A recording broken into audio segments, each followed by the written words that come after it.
Estamos haciendo nuestro máximo esfuerzo para intentar disminuir los efectos trágicos de lo que puede ser la peor crisis de nuestra historia, producto de décadas de gobiernos que han insistido con recetas fracasadas. Porque, como dijimos durante todos estos meses, el problema no es el chef, sino la receta. Vinieron. Ellos tenían la Biblia y nosotros teníamos la tierra. Y nos dijeron, cierren los ojos y recen. Y cuando abrimos los ojos, ellos tenían la tierra y nosotros teníamos la Biblia. Como dijo ya Eduardo Galeano. Pero no solo fue la tierra, fueron todos los recursos naturales, principalmente el oro. Y todo justificado bajo la evangelización, esa labor bondadosa bajo la cual se permitía todo: asesinar, violar, torturar, destruir regiones enteras y robar. Evangelizar, la versión de antaño de lo que ahora es democratizar. Solo bastó medio siglo para que los españoles extirparan 100 toneladas de oro de América, convirtiéndolo en el país más poderoso de la Europa de su tiempo, y con el que financiarían sus ejércitos mercenarios y armas de pólvora, mientras los ricos se enriquecían cada vez más. Una obsesión o sed. Cristóbal Colón, cuyos viajes, así como las incursiones militares y los golpes de Estado de ahora, estaban financiados por la monarquía, pero también por los banqueros de Génova. Escribió en su diario Cristóbal Colón 139 veces la palabra mágica: oro. Los nativos salían en multitudes hacia el barco y muchos de ellos llevaban piezas de oro en sus pechos y algunos llevaban brazaletes de perlas alrededor de sus brazos. Yo me regocijé profundamente cuando vi estas cosas y no escatimé esfuerzos para descubrir de dónde los conseguían. Fueron las bellas palabras de Cristóbal Colón al llegar a la isla de Trinidad durante su tercer viaje a América. Digamos, la versión antigua del tuit de Elon Musk de «haremos un golpe de estado a quien queramos». Hoy veremos muchas de estas rimas de la historia. Y ni siquiera nos hará falta hacer metáforas. La independencia de Cuba, la guerra necesaria, bajo el liderazgo de José Martí, inicia en 1895, cuando decenas de localidades cubanas se alzan en unísono contra el dominio español. Martí muere casi al inicio de la guerra, pero se consuma la independencia. España ya no dominaría Cuba, pero alguien más lo haría. Para ese entonces, una fuerza imperialista que mucho nos sonará en el día de hoy ya estaba consolidando su poderío: Estados Unidos. Ya había extirpado a Texas, a Nuevo México y a California de las manos del pueblo mexicano y había comprado Alaska al Imperio ruso. Ahora seguía Cuba. ¿Por qué? Porque su posición geopolítica la hacía perfecta para que Estados Unidos desde ahí pudiera proteger sus planes de un canal interoceánico en Panamá, algo que también nos sonará de ahora. La bandera española se destierra de Cuba, pero en su lugar se clavaría la estadounidense. Lo que apareció en su momento como un jaque a la hegemonía imperante no fue más que un cambio de máscara. ¿Y qué más tenía Cuba además de su posición geopolítica? Recursos. Ante todo, oro. Pareciera como si el tema del oro fuera cosa de piratas, de viejas monarquías, cosa del pasado, pero no es así en lo absoluto. El oro actualmente es, ante todo, un arma geopolítica. Desde la forzosa privatización de las minas latinoamericanas y africanas, expropiadas por mineras estadounidenses y canadienses, el fascismo histórico y actual extirpando el oro de sus víctimas y sus países, los golpes de Estado en el sur global para extirpar su oro por parte de las grandes potencias, así como el secuestro del oro de países soberanos por parte de los bancos, como el Banco de Inglaterra, para hacerse con sus riquezas, usando estos embargos como presión política, como lo han hecho con países que van desde Islandia hasta Rusia y también Venezuela. Como en el caso de África y su mayor productor de oro, Ghana, el octavo del mundo, y cuyo oro ha sido clave para el asedio a la región y al país, con el 93,3% de su oro actualmente en propiedad de empresas estadounidenses y canadienses, por lo que Ghana tiene que pedir préstamos al FMI y al Banco Mundial para poder comprar su propio oro de vuelta. O el caso de México, donde mineras canadienses y estadounidenses son dueñas del 80% del territorio de los valles de Oaxaca, con 322 concesiones concedidas para la extracción de plata, cobre, zinc y oro, dejando el 60% del oro mexicano en manos de estas mineras extranjeras golpistas. Y esto hablando del capitalismo vainilla, pero como bien sabemos, gracias a Lenin, un capitalismo en decadencia lleva al fascismo y con él un recrudecimiento de sus tácticas. El tema del oro nazi vuelve a cobrar relevancia. Para los nazis, como a los colonizadores españoles y los golpistas de ahora, la presencia de este metal precioso los hace sonrojarse. Los nazis tenían como orden robar todo el oro de sus víctimas de sus casas y de los campos de concentración. Ya en 1998, una comisión suiza estimó que en el Banco Nacional Suizo se encontraban 8 billones de dólares en oro robado por los nazis. Del oro de sus víctimas es que financiaron gran parte del Holocausto y su rol en la guerra. Y hasta la fecha se desconoce la ubicación de lo que quedó de este oro. Una teoría es que se ubica en el Banco del Vaticano. Pero como bien adelantábamos, el amorío de la extrema derecha con el oro no acabó con la misteriosa muerte de Hitler, sino que sigue vigente. Desde Milei secretamente empeñando el oro argentino en Inglaterra, hasta Juan Guaidó, el autoproclamado presidente de Venezuela, intentando hacerse con el oro venezolano con el apoyo del Banco de Inglaterra y las fuerzas estadounidenses. Ya decía Publio Ciro en la antigua Roma, el oro no hace más que aumentar la sed de oro. De los grandes imperios, los que fueron ayer y hoy, una vez más los grandes piratas estirpando el oro del mundo. Lamentamos romper el mito hollywoodense de los piratas como los Robin Hoods marítimos, así como en su momento la mayoría de los piratas operaban bajo licencia de la corona inglesa como peones del Imperio Británico. Hoy, ya sin sombreros glamorosos ni patas de palo, los piratas actuales son peones del gran hegemón, violando la soberanía de los países con saqueos a sus recursos y a su oro. Y por esto, hoy en La Base Comanche hablamos del oro como arma geopolítica, así como de la militarización de este metal, como uno de los recursos ansiados por el imperio para aumentar sus riquezas y subyugar a los pueblos. ¿Qué rol juega el oro en nuestro mundo actual? ¿Y cómo es utilizado como un yugo en la soberanía de nuestros países, especialmente en el sur global?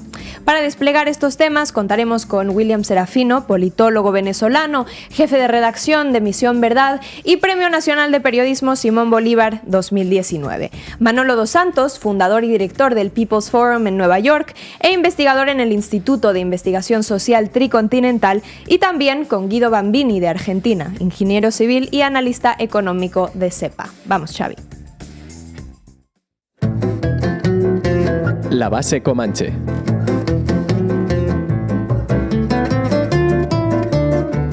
Cuando China compra oro, se lo lleva a China. Cuando Alemania compra oro, se lo lleva a Alemania. Lo mismo Estados Unidos. Así introducía Raúl Colman su nota de esta semana en el diario argentino Página 12, para luego informar que entre junio y agosto de este mismo año, el gobierno de Javier Milei envió 4 embarques del oro soberano argentino del Banco Central de la República de Argentina rumbo a Inglaterra, concretamente a la ciudad de Londres. El valor del envío asciende a los 500 millones de dólares en lingotes de oro. Después de que saliera a la luz esto, el ministro de Economía de Milei, Luis Caputo, tuvo que confirmar la noticia en una entrevista para el canal de televisión La Nación Más, en la que justificó la operación afirmando que es mejor tener las reservas de oro fuera del país porque así te pagan algo. Banco Central, y esta semana se habló mucho de posibles salidas de reservas de oro de la Argentina. De hecho, hay un pedido de informes hacia el Banco Central. ¿Es habitual que esto pase en la Argentina? Es una movida, digamos,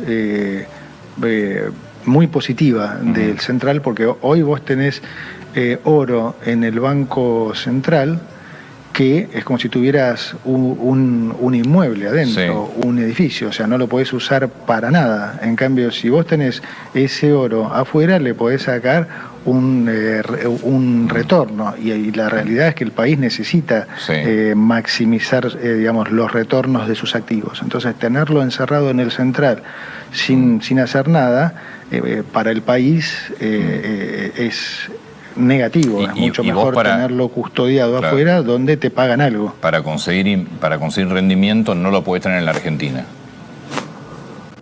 Claro, exactamente. Sí. Para Caputo, las reservas de oro de Argentina son como un inmueble que no sirve para nada. Sin embargo, es bien sabido que las reservas de oro proporcionan un activo de refugio seguro y confiable que puede ser empleado como protección contra la inflación, las fluctuaciones monetarias y las incertidumbres geopolíticas, dotando a la riqueza del país seguridad y garantías para cumplir con los pagos comprometidos por el gobierno. El símil que el expresidente del Banco Central argentino, Alejandro Vanoli, utilizó para describir la operación es la de de una persona que está atravesando una situación económica comprometida y en un gesto de desesperación abre la caja donde guarda todas las joyas heredadas de su familia y las lleva a una casa de empeños para ganar dinero fácil y rápido. Y si bien es cierto que tras tan solo 8 meses de gobierno de Javier Milei ha logrado que la situación económica de Argentina sea absolutamente desesperante. Según el último informe de la CEPAL, publicado esta semana, el país argentino registra los peores indicadores socioeconómicos de América Latina, enfrentando así la peor inflación de su historia.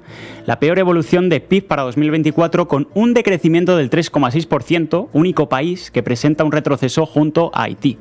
En cuanto a salario mínimo real promedio, Argentina registra la peor caída del continente con un retroceso en el valor de los salarios de 32,2 puntos porcentuales. Esto se traduce en un aumento de la pobreza en Argentina, como demuestran los datos de consumo de carne, por ejemplo, el más bajo en un siglo, y también de consumo de lácteos, que cayó en un 17,6% en el primer semestre de 2024, y que se encamina a ser el más bajo de la historia según las proyecciones. Todos estos pésimos datos económicos que el gobierno de Milei tiene sobre la mesa explican mejor el porqué de la decisión urgente de enviar las reservas de oro a Inglaterra para generar rendimiento. Sin embargo, este envío de reservas de oro a Inglaterra conlleva un gran riesgo que se ha demostrado históricamente y que, en este caso, se puede desvelar con una pregunta. ¿Por qué no mandarlo todo en un envío en lugar de en 4 envíos? Porque Milei sabe perfectamente el riesgo al que se ve sometido en caso de que haya embargos, como así lo demuestran otros casos a lo largo de la historia. Argentina tenía reservas de oro compradas en 1935 y en años posteriores con compras efectuadas por el gobierno de Juan Domingo Perón. En los años 90, todas esas reservas de oro fueron vendidas por el gobierno de Carlos Menem, coincidiendo con la política de convertibilidad o también conocida como el 1 a 1. Esto hizo que el oro se vendiera a un precio muy bajo. Si la onza de oro estaba valorada en $1.500, el gobierno de Menem las envió a $450. Vamos, que regaló el oro del Banco Central y el país comenzó el nuevo siglo sin reservas de oro. Posteriormente fue con la llegada de Néstor Kirchner al poder cuando se volvió a comprar oro para establecer una base sólida de respaldo del país. La última compra que realizó el gobierno de Argentina fue a cargo de la entonces presidenta del Banco Central, Mercedes Marcó de Pont, en tiempos del gobierno de Cristina Fernández de Kirchner. Los fondos buitre iniciaron una ofensiva para embargar todo el oro comprado por el gobierno. Tal era el peligro que no se pudo llevar el metal a Argentina y se dejó depositado en Londres, en el Banco de Pagos Internacionales de Basilea y en el Banco de Francia. De haber ordenado el traslado al Banco Central argentino, el riesgo de embargo en tránsito hubiera sido muy elevado ante el hostigamiento de los fondos buitre a los bancos centrales donde se encontraba el metal comprado. Los fondos buitre trataban de notificar a los altos directivos de los bancos de Basilea y Francia en calles y aeropuertos. Tal era la presión que el Banco de Basilea solicitó formalmente al gobierno de Cristina Kirchner que retirara el oro. Una solicitud que el gobierno argentino rechazó porque el embargo era prácticamente seguro. Este riesgo de embargo sigue existiendo en la actualidad y las reservas de oro enviadas por Milei corren gran peligro de ser afectadas por este fenómeno y quedar indisponibles en un futuro.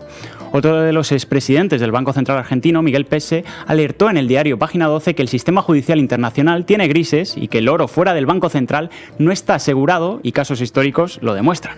Y ni siquiera solo con los países del sur global. Por ejemplo, el embargo del oro a Islandia bajo el amparo de una ley británica antiterrorista de 2001, cuando declararon a Islandia como estado terrorista y utilizaron la ley antiterrorista para quedarse con todo el oro depositado en Londres. Sí, el mismo lugar donde Milei ha enviado las reservas de oro argentino. Y también hubo un caso que afectó a Argentina. El expresidente del Banco Central reconoció que la complejidad de los sistemas jurídicos provocó el embargo de $100 millones durante años en los Estados Unidos. Esto a pesar de que la ley estadounidense dicta que las reservas de los países no pueden ser embargadas. Estos ejemplos hacen patente el elevado riesgo de la operación efectuada por el gobierno de Javier Milei. Y seguramente por ello intentaron que el envío de oro a Inglaterra fuera secreto. Sin embargo, el diputado y secretario general del sindicato La Bancaria solicitó un informe al Banco Central para conocer los detalles del traslado de las reservas del oro. Ante esta solicitud, el Banco Central pidió una prórroga para dar una respuesta oficial, dando muestras de nerviosismo ante la polémica decisión y la repercusión que puede generar en el pueblo argentino. El diputado Palazzo declaró que renunciar al oro exhibe desesperación y que demuestra la falta de solidez del gobierno de Milei. Ante el secretismo del presidente argentino y de su ministro de Economía, se barajan dos hipótesis sobre la operación. Uno, que el uso de oro para una operación denominada repo se trata de vender el oro con un compromiso de recompra. Y ojo, si no efectúas la recompra en el plazo establecido, el Banco Internacional pues se queda con tu oro.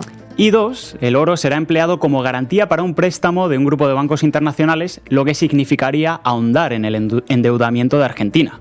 Veamos lo que dijo el portavoz presidencial Manuel Adorni en rueda de prensa sobre el envío de oro a Inglaterra. Efectivamente, el oro, ustedes marcan el oro porque les parece algo llamativo, pero digo, el mismo manejo puede tener con cualquiera de los activos del Banco Central para efectivamente lograr el mayor rendimiento y en el caso del oro que no esté ocioso en términos de rendimiento, pero no tiene ninguna anomalía la operación. ¿Usted ratifica los comentarios de que no hay peligro de embargo? No hay peligro de embargo, claro, si no, no lo hubiésemos hecho. No hay riesgo de embargo, si no, no lo hubiésemos hecho, dice Adorni. Pero como hemos demostrado, en otros casos simplemente miente. El gobierno de Milei juega con las reservas de oro del país para conseguir dólares de forma urgente en una operación que aquellos que estuvieron al frente del Banco Central califican de gravísimo y bajo una amenaza real que sobrevuela las reservas de oro enviadas a Inglaterra, el embargo. Mientras que los gobiernos peronistas no solo no cedieron el oro al extranjero, sino que se hicieron con mayores reservas nacionales, han sido los gobiernos de derecha, y en este caso de ultraderecha, los que ceden el oro soberano argentino en bandeja de plata a las potencias golpistas. Decisión de presidente de la Asamblea Nacional, invocando los artículos de la Constitución Bolivariana de la República de Venezuela, toda nuestra actuación basado en nuestra Constitución, ante Dios Todopoderoso, Venezuela, el respeto a mis colegas diputados y miembros de la unidad. Juro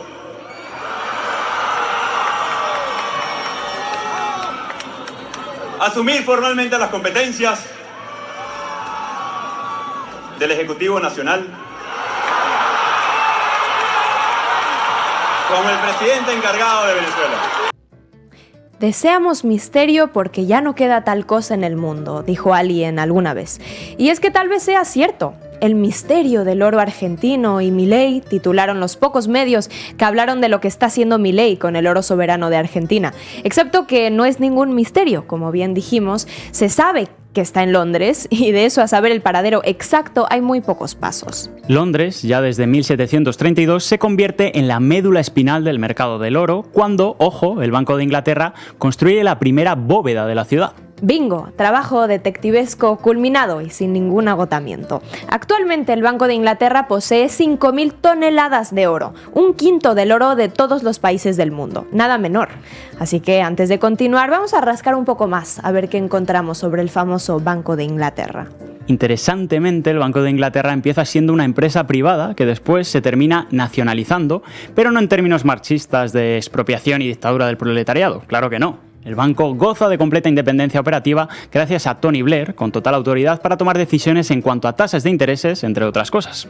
Pero eso no es lo más interesante. Vayamos a los orígenes. Resulta que el Banco de Inglaterra desde hace más de 300 años lleva otorgando servicios a empresas inglesas, tal y como la Compañía Africana Real o la Compañía del Océano Sur, ambas cuyo negocio central era el comercio transatlántico de esclavos. Pero no solo eso, para los años 1700 el Banco de Inglaterra ya era dueño de 2 plantaciones de esclavos, recibidas por una empresa de esclavos que ya no podía pagar su deuda con el banco. Y pues con eso nos sorprende que la mayor parte de los dirigentes del banco hayan sido comerciantes de esclavos, generando así las ganancias necesarias para financiar la institución hasta nuestros días. Mientras tanto, resulta que el Banco de Inglaterra era íntimo amigo de la familia Rothschild, la más rica del mundo por tantos años, y que para ese entonces ya había rescatado al banco de una posible bancarrota.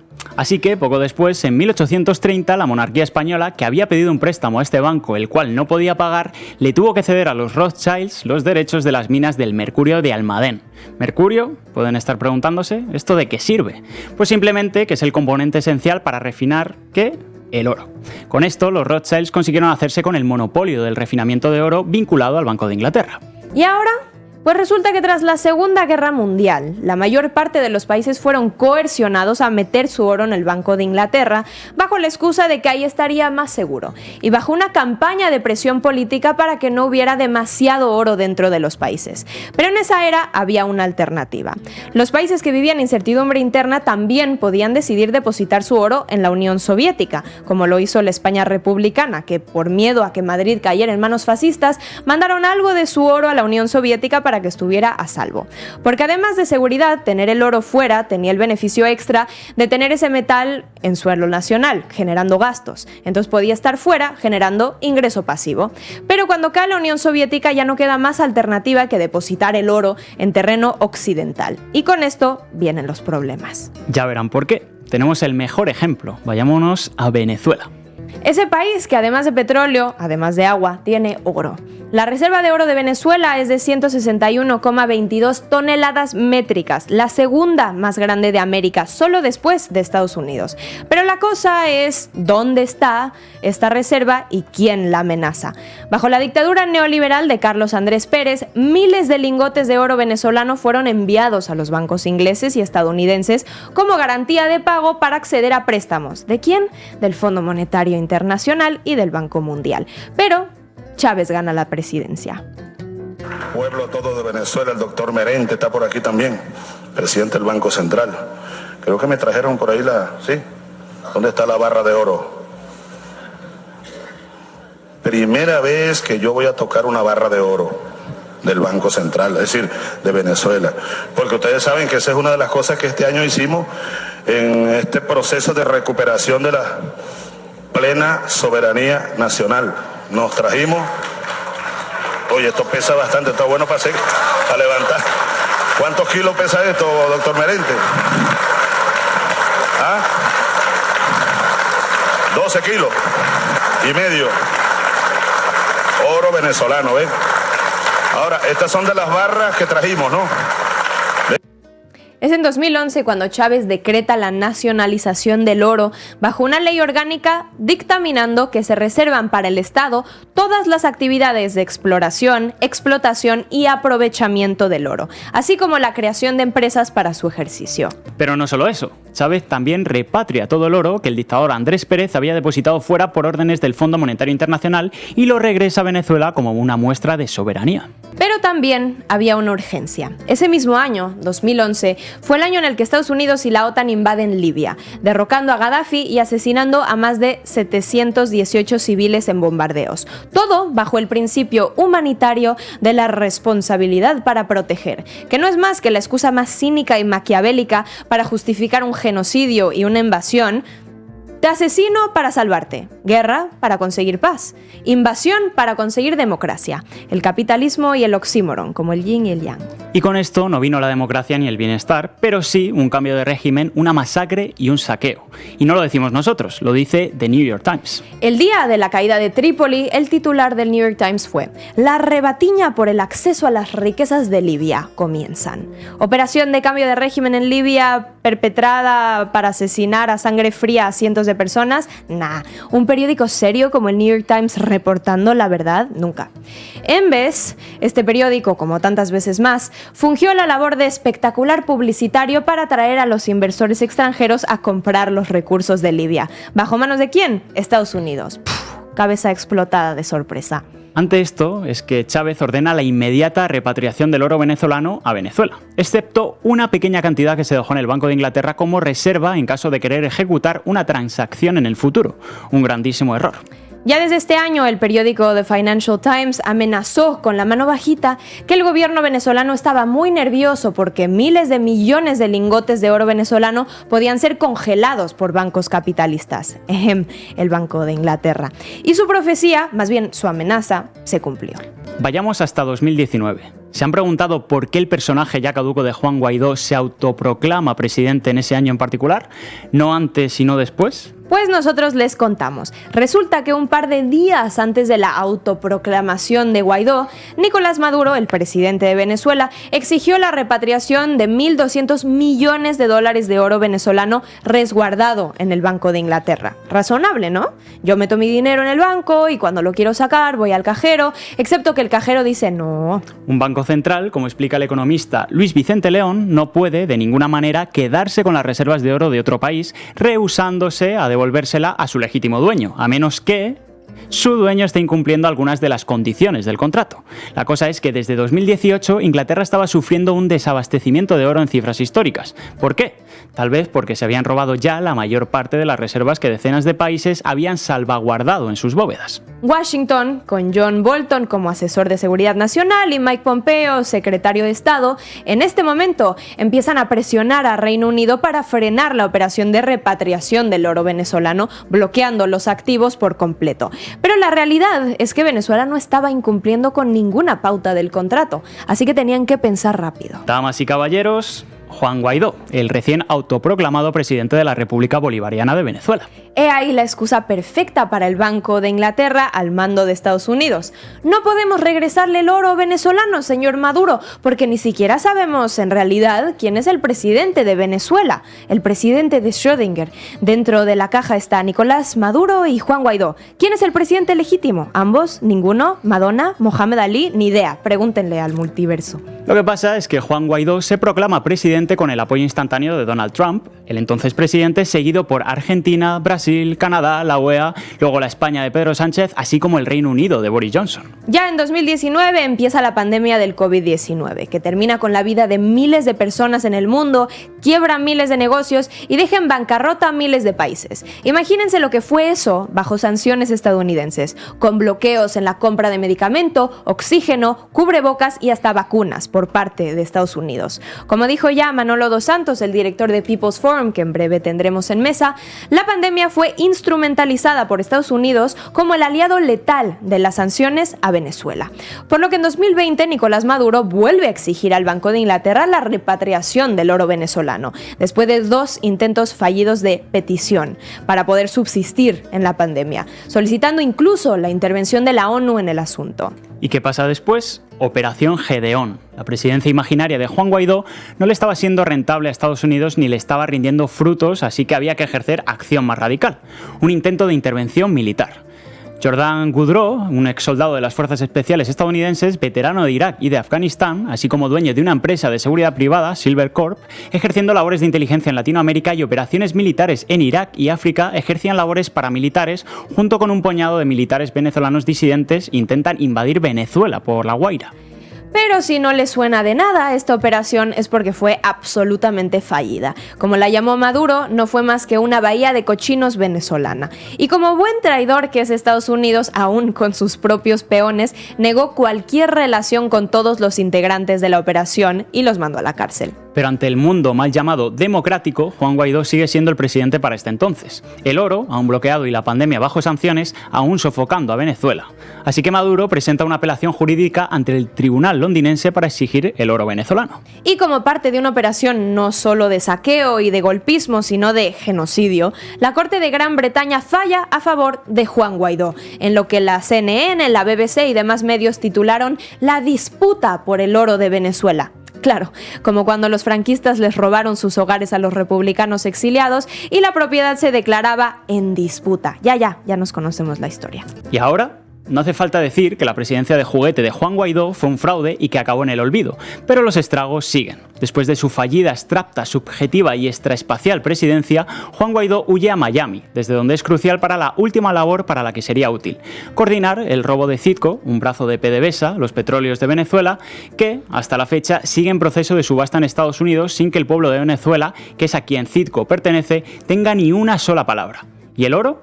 Aún secuestrado en Londres. La cuestión es muy simple: soberanía, lo que buscan los países socialistas y por lo que son castigados, asediados y bloqueados sistemáticamente. Pero también lo que gobiernos ultraneoliberales de ultraderecha como el de Javier Milei entregan en bandeja de plata al imperio, llamando esto libertad y mentalidad de tiburón, siendo aplaudido por los que, como ya definió Malcolm X, son aquellos que han aprendido a amar al opresor y odiar al oprimido.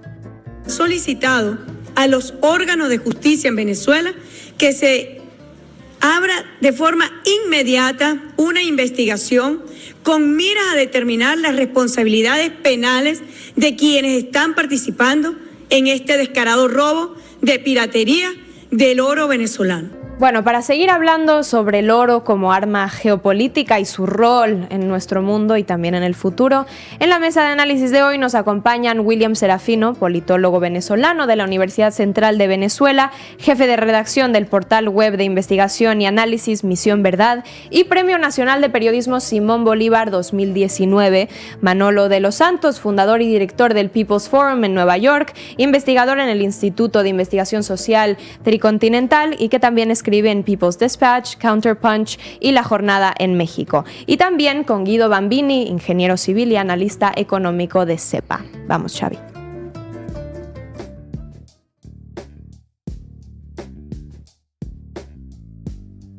Bueno, pues la primera pregunta va para ti, William. Ya hablábamos antes a grandes rasgos de lo que está pasando con la operación de secuestro del oro venezolano en Londres, pero ¿cómo definirías este secuestro? ¿Qué podrías añadir y cuáles son los próximos pasos por parte de Venezuela para recuperar este oro? Bueno, muchísimas gracias primero que nada por la invitación. Yo creo que hay un elemento de profundidad en todo este rollo y este secuestro, que fundamentalmente es un proceso de acumulación delictiva de capital. Es decir, yo veo muchos paralelismos y muchos elementos, vasos comunicantes en todo esto que tiene que ver justamente con un proceso de acumulación delictiva. Es decir, parece que la estrategia del proyecto Guaidó, ya fracasado luego de varios años, sepultado desde todo punto de vista, se constituyó como un medio sustituto o como una herramienta complementaria para lograr acceder a los recursos venezolanos por fuera de los instrumentos convencionales con los cuales se hace esto, que es básicamente la guerra, la invasión, la colonización. Ciertamente nunca llegamos a este punto de desarrollo en el conflicto o en la estrategia de intervención en Venezuela, pero ciertamente sí podemos ver un elemento de acumulación por vías delictivas, por vías delincuenciales, del acceso ilegal y de la confiscación ilegal de recursos venezolanos, que además también se podría entender dentro de la gran trama del imperialismo británico, con ciertos ecos de nostalgia de todo un proyecto imperial que durante siglos desarrolló un proceso de colonización y piratería y saqueo de recursos de los pueblos del sur global, y que podríamos estar viendo en el caso del oro venezolano una actualización de este proceso. Lo que yo entiendo, para resumirlo, es que es un proceso de acumulación delictiva donde se utilizan herramientas tanto jurídicas como políticas, extralimitando sus funciones, con el objetivo de, evidentemente, confiscar y robar recursos importantes de la nación venezolana. Guido, esta va para ti. En primer lugar, te pediría una valoración que supone y que denota la operación del gobierno de Milei de enviar las reservas de oro a Inglaterra, como se ha conocido recientemente. Y en segundo lugar, ¿cuál es el valor ideológico de estas decisiones y qué suponen? Porque vemos a lo largo de la historia cómo gobiernos de izquierda compran reservas de oro y los gobiernos de las derechas y ultraderecha actual, su tendencia es la de enviar el oro fuera al extranjero. Sí. Bueno, primero, gracias por la invitación. Mira, yo les contaría un poco la historia de cómo surgió esta denuncia a partir de, sale a la luz a partir de una denuncia de un diputado nacional, Sergio Palazzo, que también es secretario general de la bancaria, del gremio de los empleados de bancos, que planteó la necesidad de un pedido de información a partir de que el Ministerio de Economía, el Banco Central de la República Argentina fundamentalmente, envió efectivamente reservas de oro al exterior, particularmente a Londres, con la excusa lo que plantean desde el gobierno es que pretenden que sea certificado ese oro para que pueda rendir un rendimiento, en definitiva, intereses en el exterior, que no lo haría en caso de estar en el Banco Central. Ahora, la cuestión que tenemos que poner sobre la mesa, me parece que es fundamental, es que Argentina tiene juicios en el exterior y tiene un recorrido en general en el CIADI muy desfavorable. Ha perdido el 90% de los juicios que diferentes entidades privadas le han hecho al Estado argentino. Y han sido embargados diferentes activos en la historia argentina. El más reciente, o uno muy reconocido, es una fragata, la fragata Libertad, muy característica de Argentina, que hace unos años fue embargada, se pudo desembargar, se pudo recuperar, pero digo, la posibilidad ante la existencia de juicios que tiene la Argentina en el exterior, bueno, es muy concreta la posibilidad de que puedan ser embargados, como ha sucedido y como sucede en otros países de la región. Estas reservas de oro que están valuadas en $1.000 millones. El Banco Central tiene reservas por alrededor de 4.500 millones de dólares. Bueno, hay $1.000 millones que han sido enviados por la actual gestión del gobierno, del Ejecutivo Nacional, al exterior, con el agravante también que puede impactar en un juicio particular que tiene la Argentina, con que las declaraciones o las explicaciones del por qué han enviado al exterior el oro, las ha dado el ministro de Economía.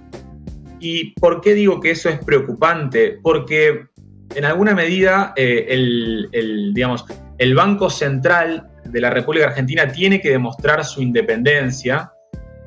Hay un juicio, insisto, con la Argentina, en donde se plantea que el Ministerio de Economía está siendo, o sería el alter ego del Banco Central de la República Argentina, es decir, que no habría independencia del Banco Central y que estarían trabajando mancomunadamente.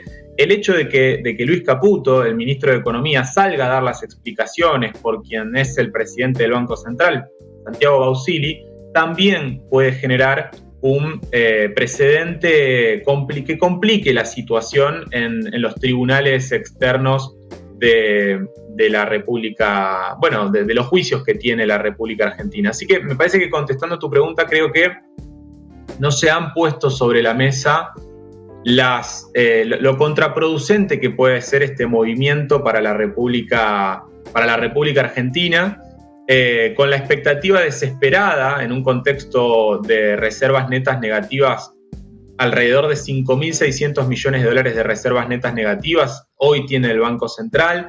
Recuerden que Argentina tiene un régimen cambiario en donde hay un cepo hace muchos años, no hay libre movilidad de capitales. Este gobierno pretende liberar ese cepo, pero se encuentra con la disyuntiva de que no tiene dólares. Entonces, básicamente, a partir de la necesidad desesperada, diría, de financiarse externamente ante la negativa de créditos internacionales por parte, o de un aumento de créditos internacionales de parte del Fondo Monetario Internacional, de acreedores privados y otros organismos internacionales, bueno, encuentra en esta salida del oro argentino una forma más de financiarse, pero insisto, y cierro con esto, que no está siendo puesto sobre la mesa las cuestiones contraproducentes y los impactos negativos que podrían generarle a la República Argentina en un futuro no tan lejano. Y bueno, esta pregunta va para los tres, también en términos un poco más abstractos. ¿Cómo es que el oro funge una labor como arma geopolítica para la desestabilización, intervención y violación de la soberanía de los países, no solo con el secuestro de las reservas en el extranjero, sino también con la privatización de las minas de oro en el sur global y su extracción como justificación de golpes de Estado y operaciones de cambio de régimen, como lo vimos ya en Libia? También, si quieren, ligándolo un poco con los casos de sus países, empezando contigo, Manolo. Bueno, yo diría que desde el principio, o sea, hablando ya hace más de 20 años, Estados Unidos le ha declarado la guerra a Venezuela, como le ha declarado la guerra a tantos países del sur global. John Bolton hasta hace poco recién se jactaba abiertamente de que, bueno, hacer un golpe de Estado es un trabajo duro, difícil, y bueno, como hemos luchado para tumbar el gobierno de Venezuela. Para ellos el robo de más de $1.000 millones de dólares en activos en Londres, el robo de la empresa Citgo, el robo de otros activos, o sea, miles de millones más en activos venezolanos, siempre fue parte de un gran entramado, de una guerra híbrida realmente contra Venezuela, junto a las sanciones, los intentos de golpe, los intentos de invasión que ya se han mencionado. Y yo creo que es algo típico del playbook del imperialismo norteamericano, un playbook que se ha ido desgastando, que cada vez más se ve inútil en un mundo donde se van creando nuevas relaciones internacionales. O sea, ya no vivimos en el mismo mundo de antes del 2021. Yo creo que entre la guerra en Ucrania, la guerra por la liberación de Palestina, se han generado un nuevo escenario político donde ya estas medidas no tienen el mismo impacto que antes, aun cuando siguen doliendo y afectando. Si Bolton y la administración Trump pensaban que de alguna manera esto iba a terminar de tumbar el gobierno de Maduro, obviamente se han dado cuenta que llegó un tremendo fracaso. Pero lo que todavía no se da por entender es cómo es posible que años después, cuando todo el mundo reconoce que la farsa de Guaidó no funcionó, ¿dónde quedan estos activos? ¿Quién regresa este dinero, estos recursos, estos activos al pueblo venezolano? Inclusive, recién vimos un video en los Estados Unidos donde una joven mujer increpaba a este personaje de Guaidó, preguntándole precisamente dónde quedan los recursos que le robaste al pueblo venezolano. Y como siempre, Guaidó, pero más que Guaidó, los que los pusieron, los gobiernos que los reconocieron, desde Madrid hasta Londres, ¿qué tienen que decir entonces por esos activos? Quedan en un silencio total y el pueblo venezolano sigue sufriendo hasta cierto punto la falta de estos recursos. Vamos contigo, William, en la misma línea. ¿Cuál consideras que es el rol geopolítico del oro en nuestro mundo y también ligado al caso de Venezuela, si quieres? Sí, a ver, yo veo una correlación directa entre la guerra como un mecanismo justamente para apropiarse de los recursos de otros países, ¿no? Evidentemente, como decía Manolo, la caracterización o las modalidades de la guerra contra Venezuela no ha sido una modalidad tradicional convencional, sino que ha pasado por todo este umbral de lo que se conoce como la guerra híbrida, ¿no? Pero si lo vemos en términos globales, todos estos planes o estrategias de cambio de régimen siempre tienen como objetivo final llegar al rapto de los recursos naturales. Lo podemos ver en Libia, lo podemos ver en Irak y en otros tableros geopolíticos. En Venezuela no es la excepción, simplemente que la medida que se tomó de acuerdo a la lógica del Pentágono, de la lógica de los decisores de la guerra contra Venezuela, justamente fue el proyecto Guaidó como una vía intermedia, pero con el mismo objetivo. Yo creo que, para contestar más precisamente a tu pregunta, hay un elemento con cómo el oro ha ganado centralidad en los reacomodos de la economía global en los últimos años. Creo que hace 2 años, no sé si anteriormente ustedes dijeron este dato, pero en el año 2022 creo que las compras de los bancos centrales de oro se ubicaron alrededor de los $70.000 millones. Es decir, los bancos centrales nunca habían comprado tanto oro como en 1967, si no me falla el dato.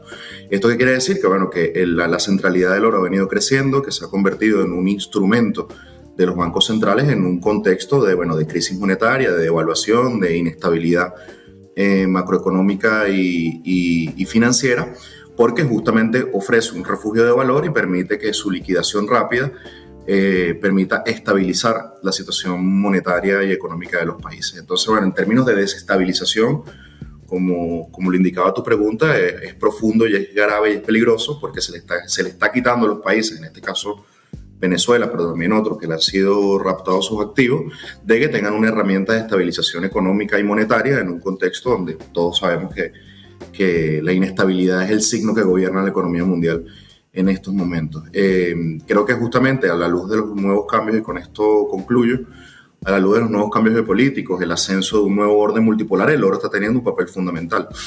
Lo podemos ver en las compras de oro muy agresivas que está haciendo, por ejemplo, el Banco Central de Rusia o el Banco Central de China, donde se están desprendiendo cada vez más de los activos de deuda estadounidense, de su exposición a refugio, por ejemplo, con bonos del tesoro o con otros productos, y están sustentando sus nuevas relaciones económicas y financieras, la transacción de su comercio, justamente soportándole en el oro. Hay, por ejemplo, iniciativas como el Petroyuan o incluso las iniciativas dentro del propio mundo BRICS. Entonces yo creo que si lo pudiéramos sintetizar de alguna manera, los poderes declinantes en Occidente, las potencias que se están viendo reducidas en su capacidad geopolítica, en su capacidad de influencia, están olfateando evidentemente que el oro se está convirtiendo en un elemento importante, y que justamente los países occidentales no son los que tienen las mayores reservas de oro. Entonces creo que aquí podemos tener un vaso comunicante con Argentina, se puede tener un vaso comunicante también con Libia, con Irak, hace 20 años. Y creo que en función de esta reconfiguración geopolítica, en lo que el oro está ganando centralidad, yo creo que estas potencias occidentales nostálgicas de volver a ser, digamos, que los monarcas de las relaciones internacionales, entienden, bueno, que el oro entraba en el radar de las prioridades geopolíticas. Y vamos contigo, Guido. Sí, les traigo, digo, desde Argentina, ¿no? La visión, digo, de que no es solamente el oro, sino son todos los minerales acá en nuestro país. Particularmente a partir de la entrada en vigencia de esta nueva gestión, con Javier Milei a la cabeza, se ha impulsado y se ha promovido y se ha sancionado lo que se conoce como RIGI, que es un régimen de incentivo a las grandes inversiones, que fundamentalmente está apuntado para la explotación de hidrocarburos y de minería. Vamos a centrarnos en la parte de minería, y que les da, es un régimen de incentivo que les da excesivos incentivos en materia tributaria, fiscal y cambiaria a las inversiones de más de $200 millones. Y bueno, Argentina, digo, tiene grandes reservas no explotadas de cobre en la cordillera que comparte con Chile. Es parte del Triángulo del Litio, ¿no? En Salta, Catamarca y Jujuy, provincias del noroeste argentino. Se encuentran dentro del Triángulo del Litio, que tiene el 60% del litio del mundo. Argentina hoy produce carbonato de litio, que es la primera fase, y exporta carbonato de litio fundamentalmente a Estados Unidos. Bueno, creo que no es solo el gobierno, sino también los poderes fácticos de Estados Unidos. El exponente más claro de esto es Elon Musk, con su Tesla, digo, con su industria de autos eléctricos. En el marco de la transición energética necesita asegurarse de la provisión de lo que se denominan minerales críticos, ¿no? En el marco de la transición energética, insisto, el cobre y el litio. Y me parece que ha encontrado en Javier Milei un aliado clave que, bueno, a partir de este RIGI que les comento, le va a permitir extraer a muy bajo precio, sin tener que liquidar las divisas en el Banco Central de Argentina, con reducción del impuesto a las ganancias, con eliminación de tributos provinciales, una serie de beneficios que cuando uno repasa los regímenes de incentivos o de promoción de diferentes latitudes del mundo no se encuentra, sin ningún tipo de requerimiento de proveedores locales. Digo, no pretende generar un encadenamiento productivo, sino que intenta cristalizar en Argentina un modelo extractivo en donde sean las actividades primarias, el agro, la extracción de hidrocarburos, también con los hidrocarburos offshore, y la minería, fundamentalmente, las principales actividades que lamentablemente configuren una sociedad más desigual, en donde quienes estén cerca de esos sectores puedan tener salarios un poco más altos, y en donde se prioricen únicamente las exportaciones en detrimento del mercado interno. Me parece interesante contar esta cuestión de Argentina, que, insisto, no es solamente el oro, sino son los minerales críticos, son las tierras raras, y es el agua también, los principales activos que desde las grandes potencias de Occidente, bueno, se pretende en alguna medida poder asegurarse, aprovisionarse en el futuro de estos recursos. Una última pregunta para ti, Manolo. Después del secuestro del oro ruso por Londres por la guerra en Ucrania, decenas de países retiraron su oro del Banco de Inglaterra, muchos de ellos países africanos, debilitando de raíz a esas operaciones intervencionistas. ¿Cuánto le queda a este dominio? Y también tomando en cuenta el auge de la ultraderecha mundial, que mientras que se unge de su supuesta rebeldía, en realidad son plenos siervos del neoliberalismo mundial. ¿Estos gobiernos y sus políticas son el acto desesperado de una hegemonía estadounidense en proceso de colapso? Bueno, nosotros diríamos que vivimos en una época donde el sistema imperial sigue siendo hegemónico, pero cada vez más frágil. Es un sistema que no retiene todas las herramientas para dominar a nuestros pueblos. Lo vemos en los casos donde, por ejemplo, en el Sahel, donde los países como Burkina Faso, Mali, Níger van insertándose y luchando por su nueva soberanía, por su independencia. Pero digo frágil porque Estados Unidos sigue manteniendo toda una serie de herramientas que usa para poder dominar a nuestros pueblos, más allá del uso de los bancos. O sea, desde las herramientas económicas como el Fondo Monetario Internacional hasta el Banco Mundial, pero también toda una serie de herramientas, yo diría incluso a veces más clandestinas, de fuerza, de presión, de subversión contra nuestros pueblos. Nosotros en el tercer mundo, particularmente en América Latina, en África, todavía vivimos el hecho de que en nuestros países, a veces como gobiernos paralelos quieren seguir dominando toda una industria de las ONGs. Otra herramienta imperial. La lista sería incontable, pero yo creo que, de nuevo, algo ha cambiado en el mundo en estos últimos años. Uno, porque los países cada vez más tienen voluntad política para imponer y hacer valer su soberanía. Y segundo, de que muchas de estas herramientas, desde las sanciones hasta los golpes, a veces se ven muchas veces inefectivas, fracasan, por el nivel de relacionamiento que se da con países como Rusia, como China. El hecho de que países como Venezuela, pero también países como Níger, puedan contar con el apoyo económico, el apoyo comercial de intercambio con otros países, va ya invalidando y creando el escenario de las peores pesadillas que tiene a veces Estados Unidos, cuando lo dijo el senador Marco Rubio, de que si cada vez más los países siguen intercambiando entre sí, si cada vez más los países dependen de Rusia y China, nuestro sistema de sanciones y de dominación va a tener poco sentido, poco valor. Manolo, William, Guido, gracias por estar en La Base Comanche de hoy, y a ustedes os dejamos con un tema del cantante comunista Pete Seeger que se llama Banks of Marble. Hasta la próxima semana.